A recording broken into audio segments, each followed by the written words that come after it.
April 25th, 1945. Berlin, Germany. The city burns. Smoke coils through shattered streets, thick and oily, rising from the carcasses of buildings that once stood proud beneath Nazi banners. Soviet artillery screams from the east, each blast a hammer stroke against the heart of Hitler's empire. Inside the ruins of the Reich Chancellery, the air vibrates with the deep rumble of explosions. Dust drifts from the ceiling like snow. In the Führerbunker below, General Hans Krebs, Chief of the Army General Staff, leans over a trembling map of Berlin. Red arrows representing Marshal Zhukov's and Marshal Konev's armies have nearly encircled the capital. His fingers, stained with cigarette ash, trace the shrinking perimeter that still belongs to the Wehrmacht. Only fragments remain. The remnants of SS divisions, a few battalions of Volkssturm boys, with Panzerfausts, and exhausted soldiers clinging to intersections and subway tunnels. A messenger bursts into the room, soaked with sweat and grime. General, Soviet tanks have reached the Tiergarten. They're less than 2 kilometers from the Brandenburg Gate. Krebs nods, silent. He already knew it was coming. For days, he'd watched the collapse unfold street by street. But the reality that the Red Army was now at the gates of Hitler's command post feels impossible to accept. Across the bunker, voices rise. Not in command, but in desperation. General Wilhelm Burgdorf paces like a trapped animal, muttering curses. Joseph Goebbels sits still, his expression a hollow mask. From the Führer's private quarters comes the faint sound of Hitler's voice, hoarse, furious, denying everything. Steiner's counterattack will restore the line. Hitler had insisted the night before, but everyone in that bunker knew there was no Steiner army. No reinforcements, no rescue, only the Red Army, tightening the noose. Above ground, the reality is worse.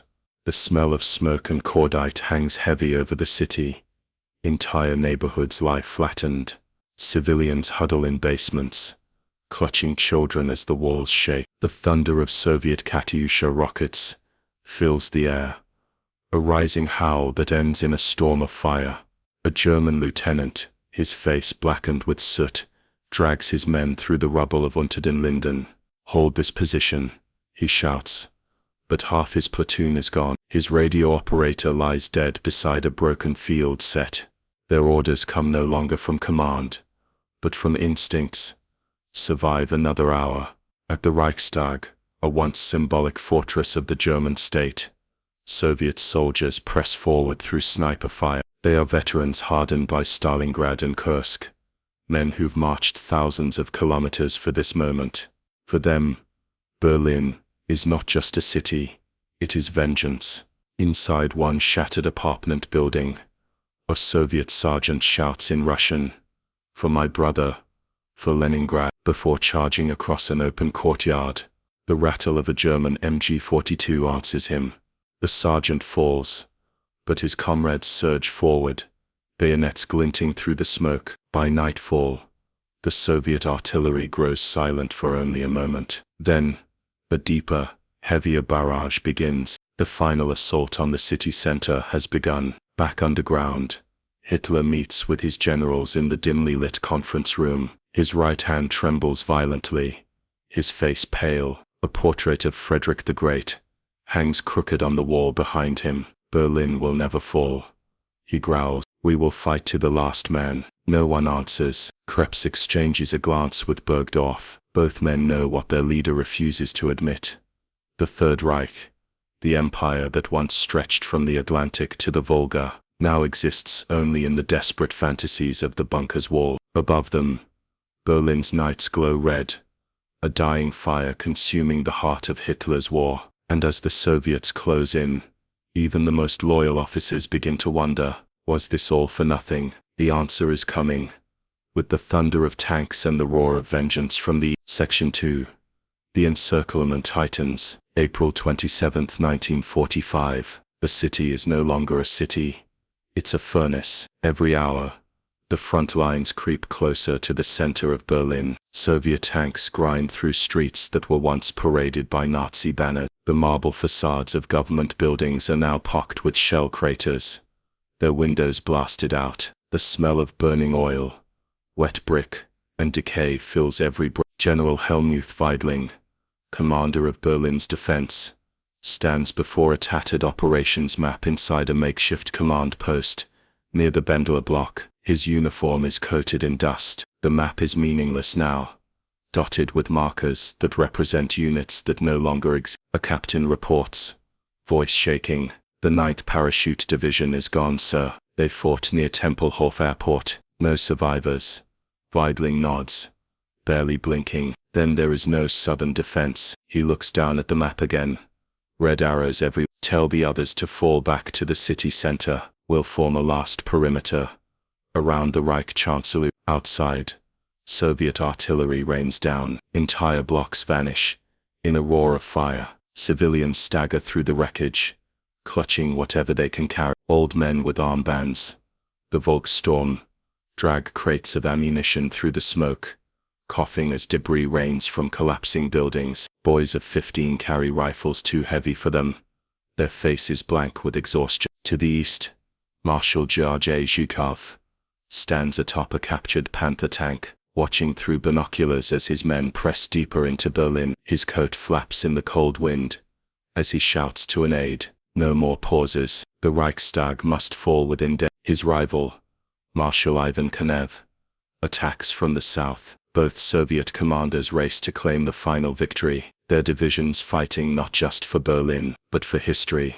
The German lines disintegrate under their Soviet T-34s roll through the city like steel beasts, their hulls streaked with soot, their crews firing at anything that moves. Machine guns clatter in the ruins of subway entrances. Flamethrowers sweep across cellars, where SS troops make their lasts. In the bunker below the Reich Chancellery, Hitler is still issuing orders to Phantom divisions. The 12th Army under Wenck will come from the west, he insists, pounding the table. They will relieve Berlin. General Krebs tries to speak. "Mein Führer, Wenck's forces are fighting the Americans near the Elbe. They cannot reach us." Hitler's eyes burn with fury. Then they will break through. No one dares to contradict him further. Later that night, in the narrow corridors of the bunker, officers whisper among themselves. General Bergdorf mutters, "He's lost all sense of reality. There is nothing left to command." Weidling, having returned from the surface, delivers his final report. "We have enough ammunition for perhaps 2 more days. Food is nearly gone. We can no longer communicate with any outside unit." Hitler stares at him for a long moment. His face twitches. Then, quietly, "Then we will end it here." The words hang in the air like a death sentence. Above them, the Soviets breach the Spree River. Bridges collapse under artillery fire. The Reichstag, that ancient symbol of German power, looms ahead of them through the smoke. A Soviet lieutenant raises his binoculars. "There," he says to his men, "that's where we finish this war." The men cheer, but their faces are gaunt, eyes hollow. They've lost too many to reach this point. For them, Berlin is not victory, it's closure. As the last ring around the city tightens, the German generals begin to see the truth that their leader never would. The empire they'd built on conquest, brutality, and illusion was dying, not at the hands of their enemies, but under the weight of its own life. In the bunkers, on the streets, and in the burning ruins, everyone knows the same thing. There will be no miracle, only the end. Section 3. The Fall of the Reichstag. April 29, 1945. Berlin, Germany. The Reichstag stands like a wounded giant, its dome shattered, its columns blackened by fire. Soviet shells explode against its walls, shaking the ground for blocks around it. The air reeks of smoke, sweat, and gunpowder. Inside, the last defenders, SS troops, policemen, and Hitler Youth, clutch their weapons in the flickering light of burning drapes. Each stairwell becomes a fortress, each corridor a killing zone. Outside, Soviet troops swarm across the Moltke Bridge, advancing under the cover of tank fire. Machine guns chatter from the rooftops. A Red Army soldier crouches behind a wrecked tram, shouting to his comrade. They're falling back, forward. A whistle pierces the noise. The signal to charge. Soviet infantry surge forward, grenades in hand, crossing open ground under a storm of bullets. Dozens fall before they reach the building steps, but the momentum never stops. Inside the Reichstag, SS officer Wilhelm Hübner barks orders to his men. Hold the ground floor. No retreat. His voice is drowned out by the thunder of artillery. Dust and debris rain from the ceiling as the Soviets blast holes through the walls. The defenders fire back blindly through smoke-filled corridors, their MG-42s glowing red-hot. But the tide cannot be stopped. By midday, Soviet troops breach the entrance. A brutal room-by-room battle begins. Grenades roll across marble floors. Bayonets clash in the shadows. The Reichstag, once the seat of German power, becomes a slaughterhouse. Among the Soviet soldiers is Sergeant Mikhail Yegorov, a veteran from Stalingrad. He moves cautiously through the rubble, stepping over bodies, German and Soviet alike. Every few meters, a burst of gunfire erupts from hidden corners. He answers with his PPS-41 short, disciplined bursts, echoing down the hallways.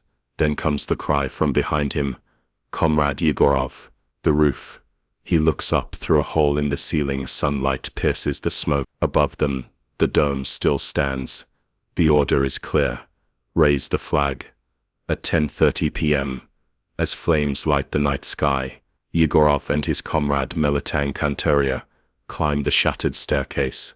The red banner rolled under Yegorov's arm. The air up there is thick and hot, filled with the smell of dust and death.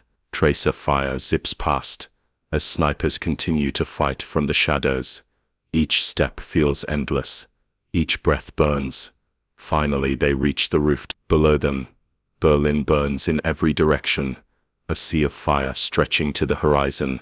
Yegorov secures the pole to a bent piece of rebar jutting from the rubble. The cloth unfurls, snapping in the wind, the red flag of the Soviet Union waving defiantly over the ruins of the Reich. Down below, soldiers pause to look up. Some cheer, others weep. For them, it's over. But inside the Führerbunker, no one cheers.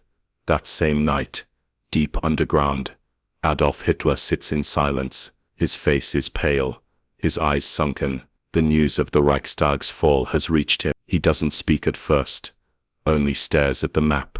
The city now nothing but red lines. At last he murmurs, "Everything is lost." Joseph Goebbels nods slowly. "Mein Führer," he says softly, "history will remember your struggle." Hitler shakes his head. "History will remember our defeat." In the corner, General Krebs listens in silence. He knows what comes next. The end of the illusion. Above ground, Soviet soldiers celebrate amid the ruins. But Berlin is still dying. Fires burn unchecked. Civilians wander aimlessly through the streets, hollow-eyed, searching for food, water, or simply a reason to go on.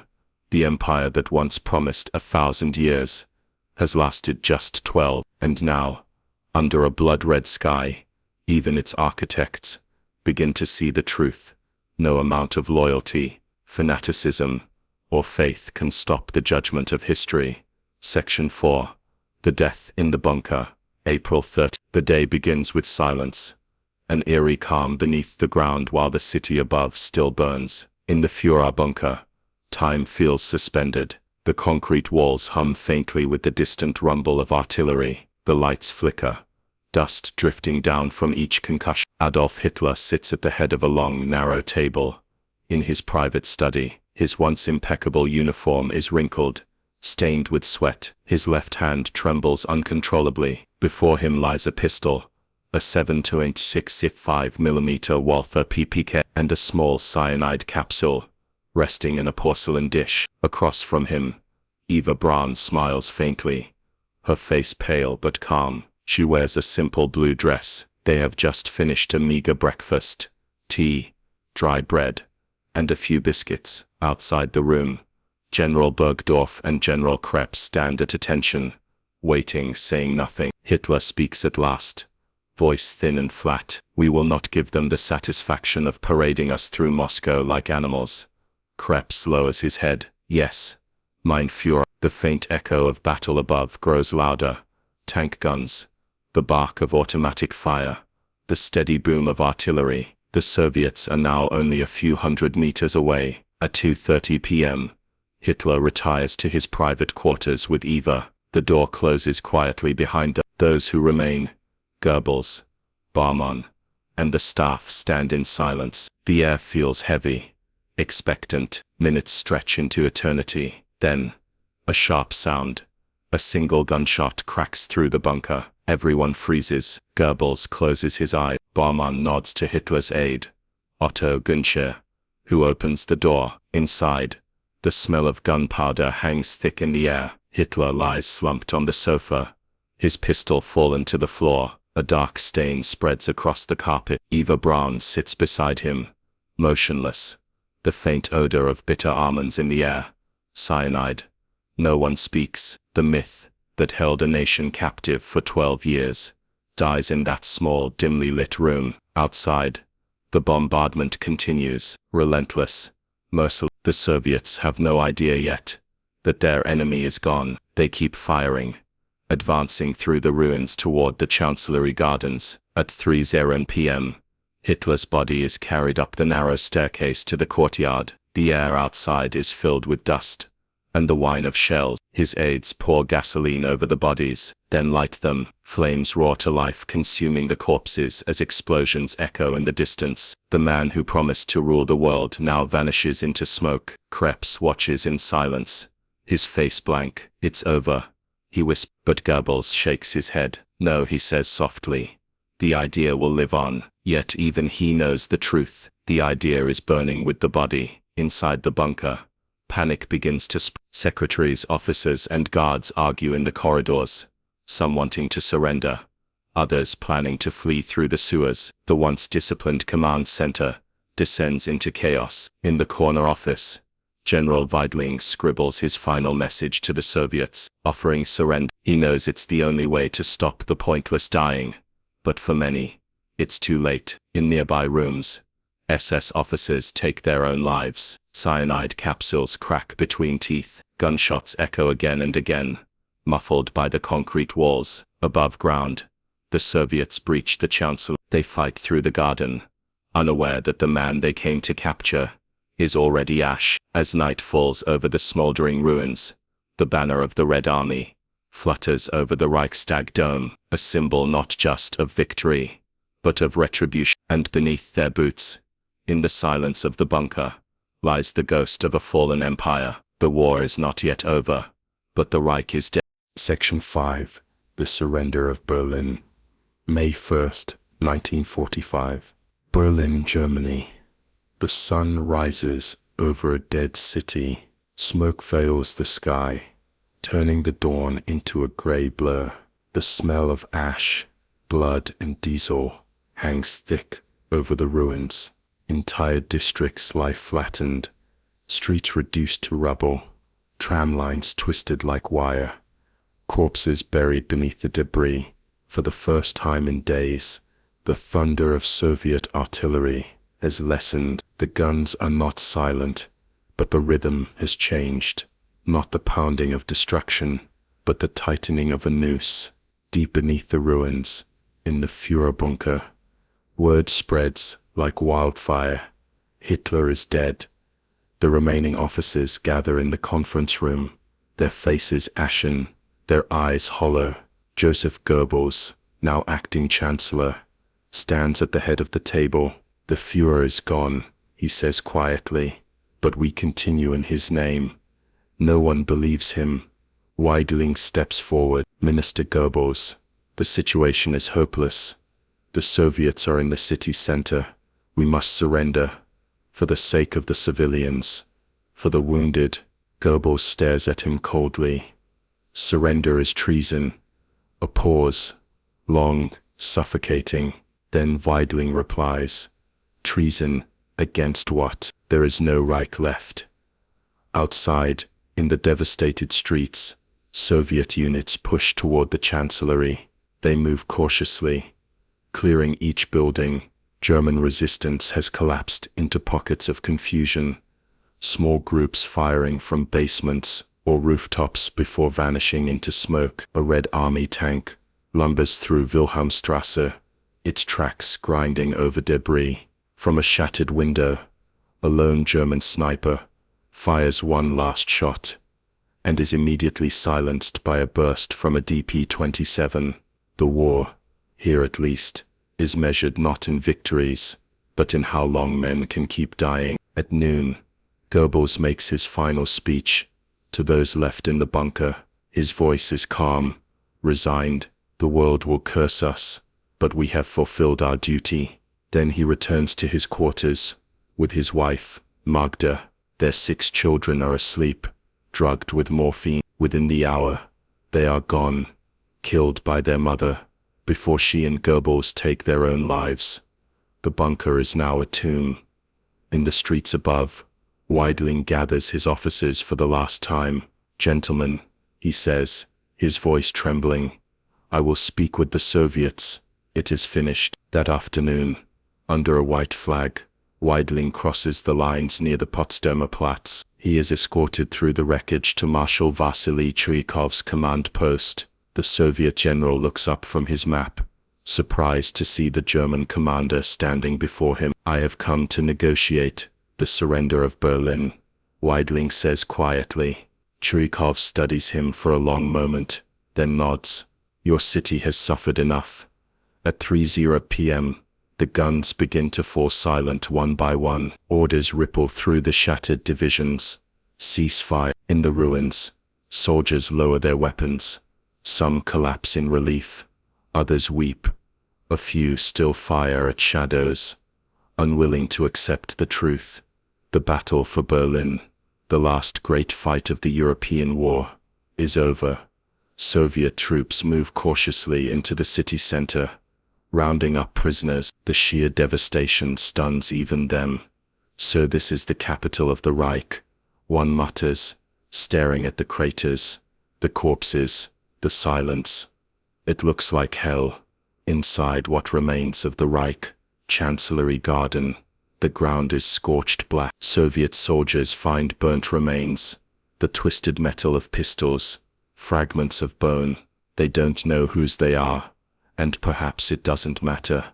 Berlin, once the proud heart of the Nazi Empire, now lies in ruins, silent testimony to the folly of a dream, built on conquest and cruelty. As the Red Army flag waves over the city, the war's final truth becomes clear to every German officer who still draws breath. They had not been defending a fatherland, they had been defending a delusion. Section 6. The reckoning begins. May 2nd, 19. The thunder of battle has been replaced by the sound of boots. Thousands of Soviet soldiers marching through the ashes of the Reich's capital. The sky is overcast, a pale gray light filtering through the smoke that still hangs over the ruin. Soviet patrols move through the streets, rifles at the ready searching for snipers or stragglers. Occasionally a burst of gunfire echoes in the distance. Isolated acts of resistance, quickly silenced. The civilians emerge slowly, ghost-like. Women, children, and old men stumble out from basements and shelters, blinking against the daylight. They move in silence, some carrying white rags, others dragging carts filled with whatever they salvaged from the wreckage. Everywhere, the Red Army encounters the aftermath of madness. Streets lined with rubble, hospitals overflowing with wounded, and cellars full of the dead. The soldiers stare in disbelief at the devastation. One officer mutters, "This is what their empire looks like." At the Moltke Bridge, Soviet engineers clear wreckage, while tanks rumble past, heading deeper into the city.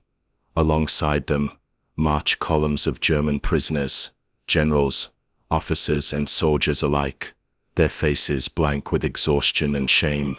Among them is General Helmut Weidling. His once proud uniform is torn and covered in dust. As he is escorted to the Soviet command post, he glances up at the sky, gray, quiet, indifferent. Inside a captured government building on Alexanderplatz, Marshal Zhukov stands over a map of Berlin surrounded by aides. He looks up as Weidling enters under guard. For a moment, the two men simply stare at one another. Conqueror and defeated, two soldiers who have both seen too much death. Zhukov speaks first, his tone measured but sharp. Berlin has surrendered. Your Führer is dead. Why did your people fight so long? Weidling hesitates. His voice cracks when he finally replies. Because we were told to believe in victory until the very end. Zhukov studies him silently, then turns back to his map. Now it ends. Outside, Soviet photographers capture the images that will define the moment. The red flag fluttering over the Reichstag, columns of prisoners marching through rubble, and the skeletal remains of a city that once called itself eternal. Back in the shattered streets, German officers gather in small groups, speaking in hushed tones. Some still wear their medals, others have torn them off. Ashamed, General Hans Krebs's adjutant writes in his diary, "That day, we fought for a dream, we awakened in a nightmare." In the days that follow, the Soviets begin the grim work of clearing the dead. Thousands of bodies, soldiers and civilians alike, are buried in mass graves. The air is thick with the smell of decay and smoke. Among the ruins of the Reich Chancellery, Soviet search teams discover the bunker entrance. They descend into the darkness through the narrow, damp corridors where the last moments of the Third Reich played out. Inside, they find half-empty bottles of champagne, blood-stained carpets, and the faint smell of gasoline. In one corner, a burned sofa. On the wall, a faded map of Europe, the borders of Hitler's lost empire, still marked in pencil.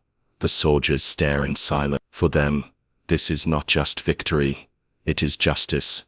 Outside, Berlin begins its long and painful transformation. Soviet loudspeakers announce the city's surrender in German and Russian. But for many of the surviving German officers, the war will never truly end.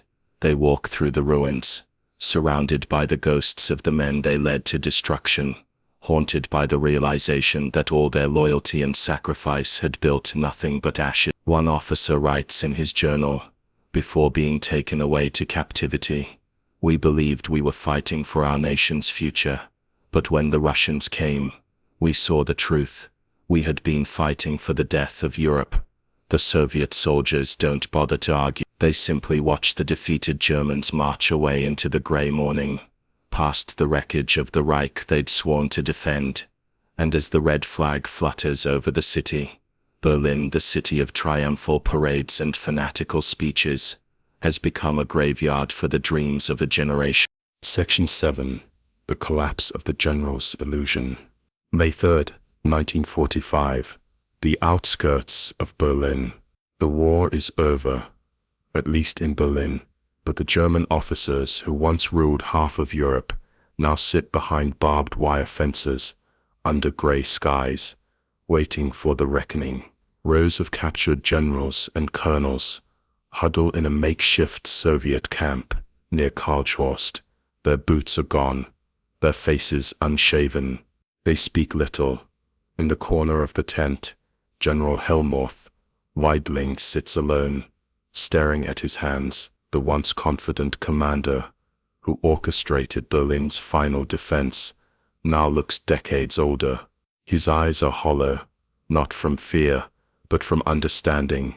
Around him, the conversations drift like whispers from ghosts. General Hans Krebs's adjutant murmurs, "He believed the Führer would save us, even when we were surrounded." Another officer laughs bitterly. "He didn't save anyone. He ran from the world into a hole." No one disagrees. Outside the tents, Soviet guards pace quietly, their rifles slung over their shoulders.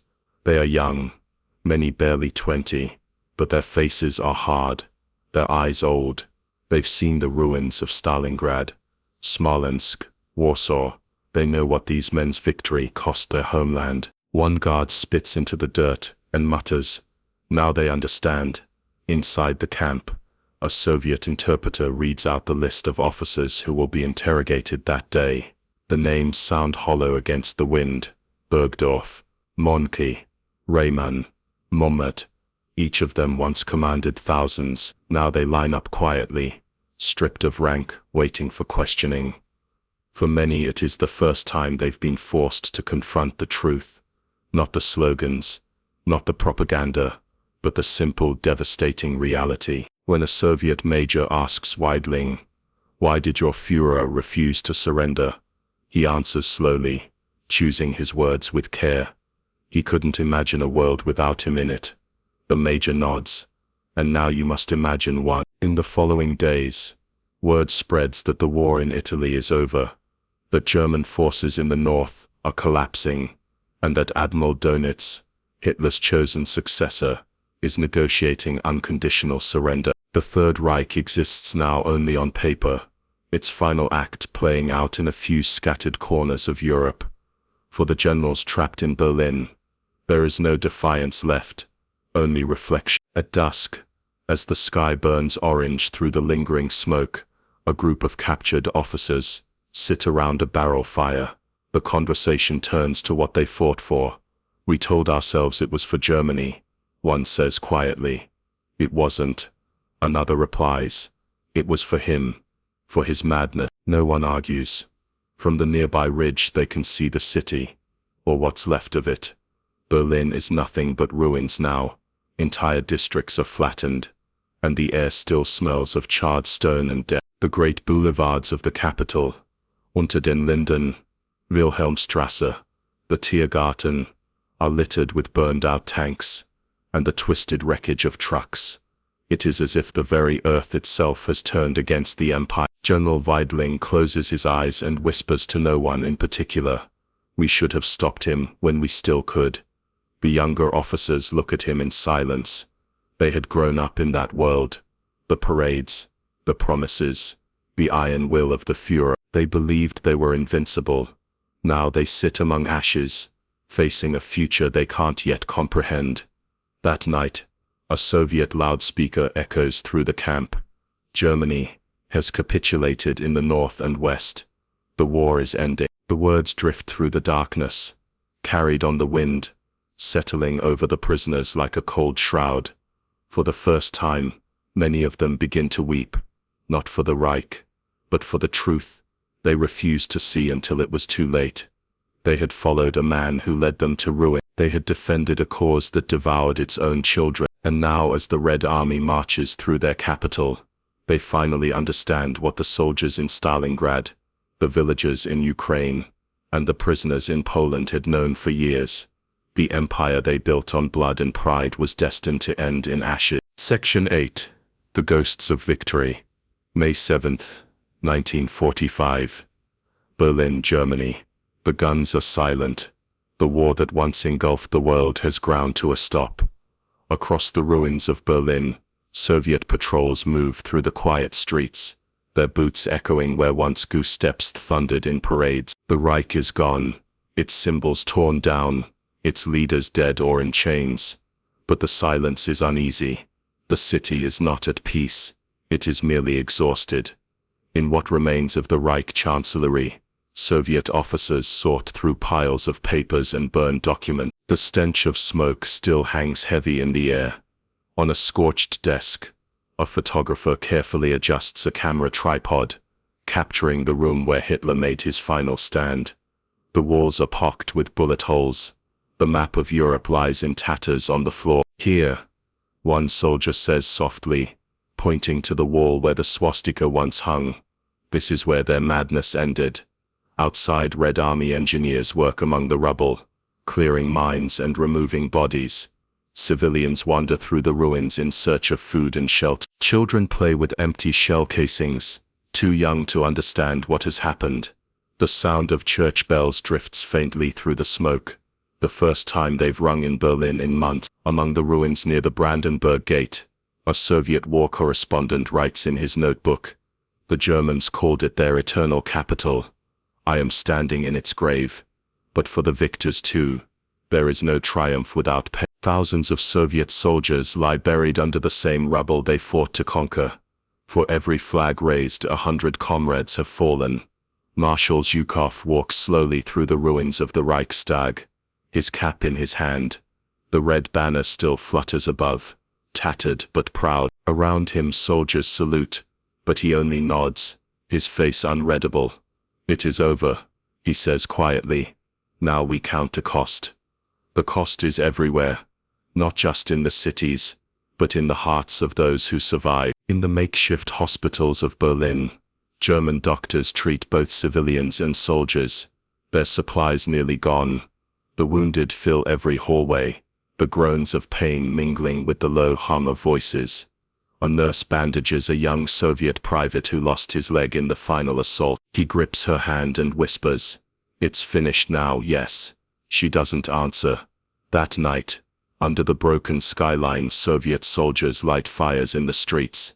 They share bread and vodka, singing songs from home, songs of mothers, of faraway villages, of rivers in springtime. Some of them weep openly. They've survived what millions did not. In a nearby cellar, a German colonel listens to the distant singing and murmurs to a fellow prisoner, "They sing because they've won." The other man shakes his head. "No, they sing because they're still alive." The truth settles over Berlin, like the evening mist. No one has truly won. One empire lies in ruins, and another now rises from the east, victorious, but scarred. For the German generals in captivity, the days blend together in silence. Interrogations continue, but the Soviet officers seem less interested in revenge than in understanding why. Why had they followed a man they knew was lost? Why did they fight to the end when defeat was inevitable? Some have no answer.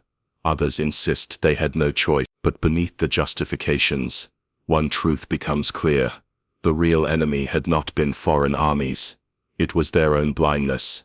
As news spreads that Germany has officially surrendered in Reims, France, the captured officers sit in stunned silence. The war they began in triumph has ended without honor. Outside, rain begins to fall, soft, steady, cleansing. It mixes with the ashes, turning the streets of Berlin into rivers of gray mud. A Soviet soldier leans on his rifle, staring at the ruined skyline. "So much death," he whispers. "And for what?" No one answers him. There is no answer. The city, once the heart of a continent's madness, stands silent now, broken but breathing, its fate handed over to the victors, and the coming storm of a new world. Above it all, the red flag still waves, not as a symbol of glory, but as a testament to what happens when men build empires on lies. Section 9. The Reckoning of the Generals. May 10th, 1945. Flensburg, northern Germany. A grey mist rolls in from the Baltic Sea. In a nondescript naval building, Admiral Karl Dönitz sits behind a plain wooden desk, the man who now, for a brief and hollow moment, calls himself the President of the Reich. Around him, the last remnants of Hitler's regime shuffle papers and whisper quietly. The Third Reich officially no longer exists, but no one has told them what to do next. On the wall hangs a tattered map of Germany, most of it already shaded red, symbolizing Soviet occupation. The West is marked with Allied flags. There is no Germany left to govern, only ashes. A messenger enters, salutes stiffly, and hands Dönitz a telegram. The admiral unfolds it slowly. It's from General Keitel, now under Allied custody. The message is short. The High Command has surrendered. There is nothing left to command. Dönitz sets it down without a word. The silence in the room deepens. He looks out the window toward the harbor, where a few battered U-boats sit half submerged. Once the terror of the Atlantic, they now look like relics of a dead empire. So this is how it ends, he mutters. Not with a battle, but with a bureaucrat's stamp. Across occupied Germany, the reckoning has begun. The Soviets round up senior Wehrmacht officers in Berlin and transport them eastward in guarded convoys. In the back of one of the trucks sits General Hans Krebs, the last chief of staff who had begged Hitler to allow surrender just days before the suicide in the bunker. His face is gaunt, his eyes hollow. He says nothing. The other officers avoid looking at him. Beside him, General Wilhelm Burgdorf's seat is empty. The man who chose to die beside Hitler, Krebs knows he'll soon wish he had done the same. At a Soviet command post in the city of Kustrin, interrogators sit under the flicker of electric lamps, questioning officers one by one. They're methodical, almost clinical, taking down names, dates, troop movements, but the deeper questions come quietly, in between the paperwork. Why did you keep fighting after Stalingrad? Why did you obey orders you knew were madness? Did you ever think of refusing? Some officers respond with defiance, others with silence. A few break down completely, their composure shattering under the weight of their memory. One colonel trembling mutters, "Because disobedience meant death. Because we were afraid. Because we believed once that we were defending our country, but the country was already gone." Outside, the war-torn landscape stretches endlessly. Burned villages, craters, forests, stripped bare by artillery fire. The ruins of the Reich are not just physical, they are moral. Meanwhile, in the Allied zones, similar reckonings take place. American and British officers interrogate captured generals like Jarbol and Keitel. The tone is different, colder, procedural, but the implications are the same. They sit under the bright lights of Nuremberg and Reims, trying to explain how an entire nation followed one man into catastrophe. General Alfred Jarbol, his uniform still meticulously neat, insists, "We were soldiers, not politicians. We obeyed lawful orders." Across the table, an Allied officer responds quietly, "Lawful orders do not include genocide." Jarbol says nothing. His pen shakes slightly as he signs his confession. Back in Berlin, the Soviet authorities begin the massive task of cataloging the destruction. Entire neighborhoods are leveled. The official reports estimate 125,000 dead in the city alone. The civilians who survived scavenged through the ruins. Women, old men, children searching for bread, for coal, for the faces of those who didn't return. And above it all, the propaganda machine of the defeated Reich lies dismantled. The speeches, the banners, the symbols, all meaningless now. For the generals, the war has shifted from the battlefield to the courtroom. The trials that will come in Nuremberg, in Moscow, will strip away their medals, their myths, their excuses. But in these early days, before the headlines and the verdicts, they sit in their cells in silence, each haunted by the same realization. They had followed a man who promised immortality and led them into oblivion. And as they stare through the iron bars at the dawn breaking over a shattered Europe, one thought returns again and again, a whisper, echoing from the ruins of Berlin to the far corners of the world. We could have stopped him, but we didn't. Section 10. Facing the consequences. Nuremberg, Germany. The city is quiet, deceptively so. The devastation of the European continent feels miles away as Allied forces establish the first formal centers for justice. Former generals, ministers and officials of the fallen Reich are brought to Nuremberg under heavy guard. Their uniforms are faded, their medals tarnished, their faces lined with worry and exhaustion. In a stark, cold building that once housed the Palace of Justice, the accused sit on benches. Some stare blankly at the floor. Others whisper quietly to each other, clinging to whatever illusions remain. General Alfred Jarbol, his hands resting on his knees, is surrounded by American officers who quietly review dossiers of his military campaigns. Maps, photographs, and troop rosters fill tables. Evidence of atrocities, massacres, forced labor, deportations lie in stark detail before him. A young U.S. prosecutor, notes in hand, speaks clearly. General Jarbol, you signed orders that led to the deaths of countless civilians and prisoners of war. Do you accept responsibility? Jarbol looks up. For a moment, defiance flickers across his face, then fades. He exhales slowly, the weight of reality pressing down. I was a soldier, he begins quietly. I followed orders. The prosecutor's gaze sharpens. Following orders is no excuse. You had a choice, and you knew the cost of your action. Across the hall, other generals sit in similar positions. Wilhelm Keitel, once the head of the Armed Forces High Command, refuses to meet the eyes of anyone. Hans Krebs is absent, having perished in the chaotic final days of Berlin. Others, like General Weidling, recall the surrender of the city, the last act of humanity they could muster, knowing it will not erase the past. Outside the courthouse, Berlin is still smoldering, though the city has quieted. Residents scavenge for essentials, trying to survive amid the rubble of a capital that once symbolized pride and power. The streets are filled with debris, remnants of parades, propaganda, and a war that consumed millions. In the courtroom, testimony continues. Witnesses recount atrocities, campaigns of terror, and the orders that led to mass executions.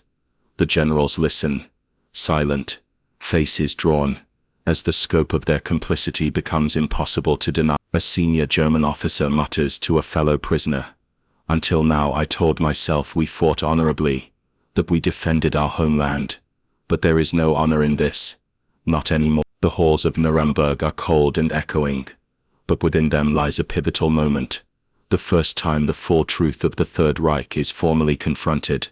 It is not a victory for revenge, but a reckoning, a solemn acknowledgement of crimes, failures, and the consequences of blind loyalty. In the courtyard outside, Allied soldiers oversee the unloading of captured documents, photographs, and propaganda materials. The city feels like a graveyard of ideas. As much as a physical ruin, every document tells a story of ambition, cruelty, and the human cost of war. At night, a few officers look out through barred windows, seeing the lights of Berlin in the distance. The city is alive again in small ways. Fires burn in scattered districts. Civilians move through the shadows, life pressing on despite destruction. They realize something haunting. History will not forgive them, and the world will remember not only the Reich they served, but also the moment they chose obedience over conscience. In these final days, the surviving generals face the starkest truth of all. The Reich they had built on conquest, propaganda, and terror is gone.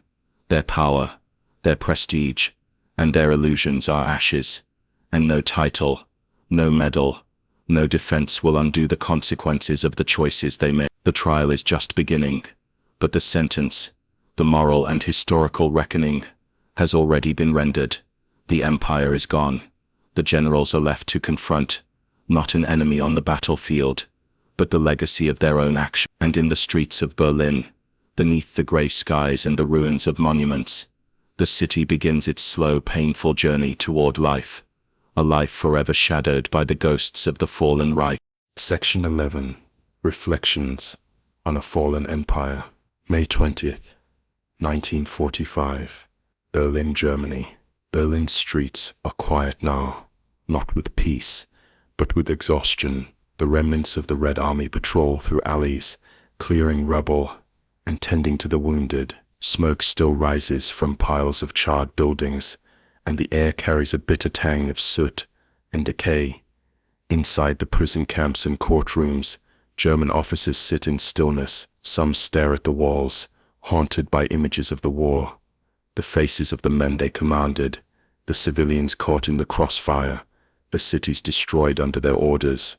Others scribble notes in journals, attempting to make sense of their choices, the logic of obedience, and the illusions that sustained them, until Berlin fell. Riedling writes in a small notebook, the handwriting shaky, yet deliberate. We believed in the Führer.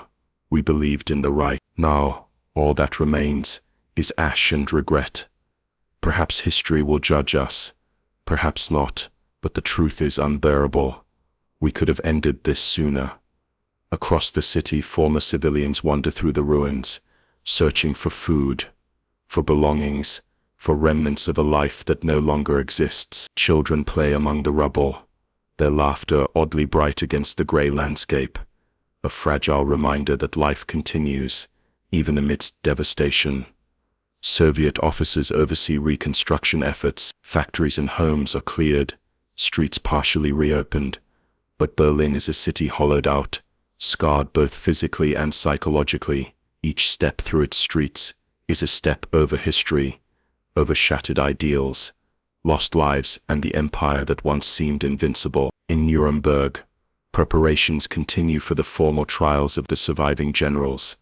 Allied prosecutors gather documents and eyewitness accounts.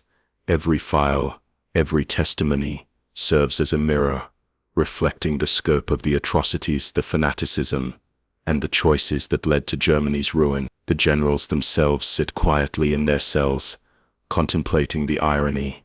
They had trained to command armies, to strategize on battlefields, to conquer nations, yet here, stripped of uniforms, titles and pride, they are powerless.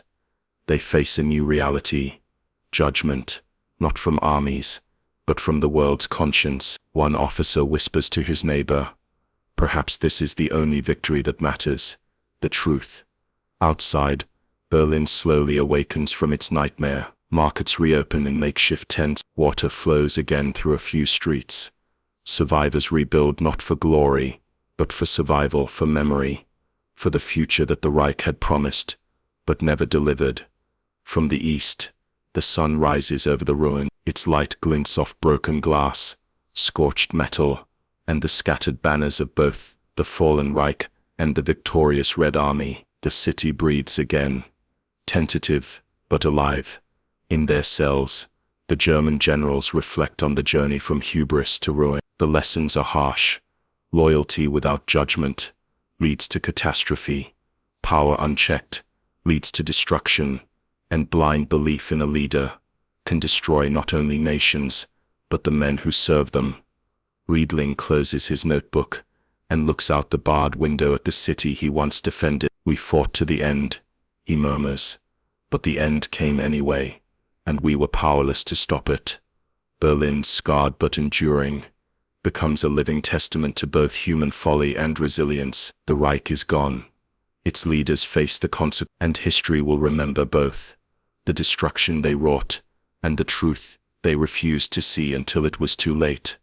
The ghosts of the Reich linger, not in monuments, not in flags, but in the memories of those who survived, victors and vanquished alike. Section 12. The End of an Era. May 30th, 1945, Europe. The last echoes of World War II in Europe are fading. Across the continent, cities lie in ruins, borders are redrawn, and nations begin the painstaking work of recovery. In Berlin, the skeletal remnants of the Third Reich crumble further under the weight of history and occupation.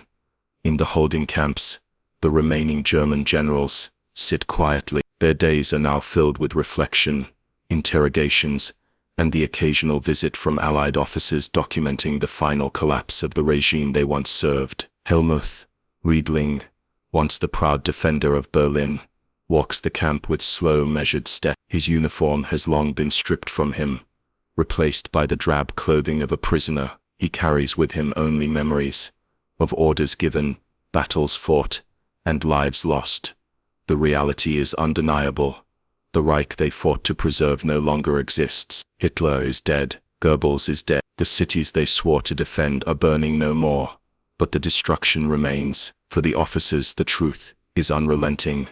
They were not commanders of destiny, but witnesses to collapse. In the streets of Berlin, civilians rebuild. Children play among the rubble, learning quickly that life persists even where empires fall. Former soldiers return to towns and villages, facing the consequences of actions they can no longer justify. Across Europe, the trials begin.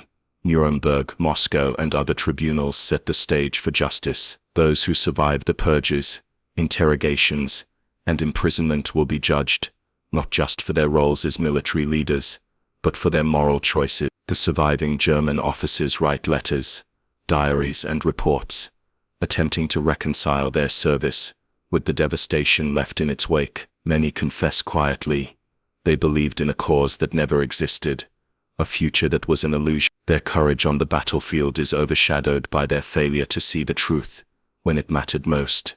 In Berlin, the Red Army raises the flag over the Reichstag one final time, a symbol not of conquest, but of closure. Smoke still rises from the ruins, but the city breathes again. Survivors begin to clean, rebuild, and remember. Monuments of a fallen empire are gone, but memory and the lessons of obedience, fanaticism, and folly remain. For the German generals, the war is over, The Reich is ashes. History is no longer a story they can share. They are left with reflection, remorse, and the eternal question that will haunt them and generations to come. Could they have stopped the madness? The answer is clear and haunting. Yes, they could have, but they did not. And so ends the story of the fall of Berlin, the death of the Third Reich, and the reckoning of Hitler's generals. A final testament to the cost of power, the weight of blind loyalty, and the inexorable truth that no empire, no matter how vast, can survive when built on lies.